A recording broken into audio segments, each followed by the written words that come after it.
नागपूरच्या प्रभाग क्रमांक 23 मध्ये निवडणूक आयोगाची मोठी कारवाई।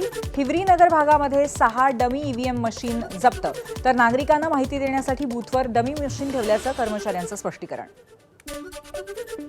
नालासोपाऱ्यात एका खासगी कारमध्ये सापडल्या 3 बॅलेट मशीन्स आणि कंट्रोल मशीन्स। माजी आमदार क्षितिज ठाकूरांसह उमेदवारांनी घेतली घटनास्थळी धाव।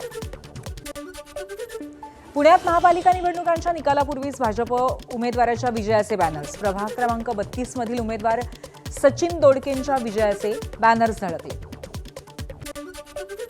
सांगलीमध्ये रुग्णवाहिकेतून येत उमेदवाराचं मतदान। भाजपचे शहर जिल्हाध्यक्ष आणि प्रभाग क्रमांक 2 मधील उमेदवार प्रकाश ढंग यांना हृदय विकाराचा झटका आल्यामुळे ते रुग्णालयामध्ये उपचार घेत आहेत। सांगलीच्या प्रभाग क्रमांक 9 मध्ये बोगस मतदानाचा धक्कादायक प्रकार। मूळ मतदार इरफान शेखच्या नावावर पहिल्यांदाच मतदान आधीच झाल्याची माहिती। या प्रकाराची तातडीने कारवाई करण्याची संतप्त मतदारांची मागणी।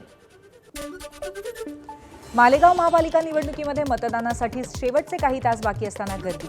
वेळेमध्ये मतदान करण्यासाठी मतदारांची धावपळ झाल्याचं पाहायला मिळालं।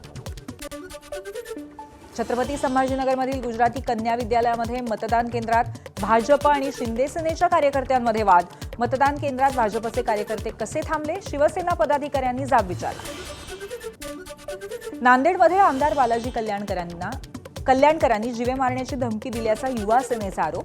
आपण कोणालाही धमकी दिली नसून पक्षाच्या विरोधात काम कराल तर याद राखा, कल्याणकरांचा कार्यकर्त्यांना सज्जड।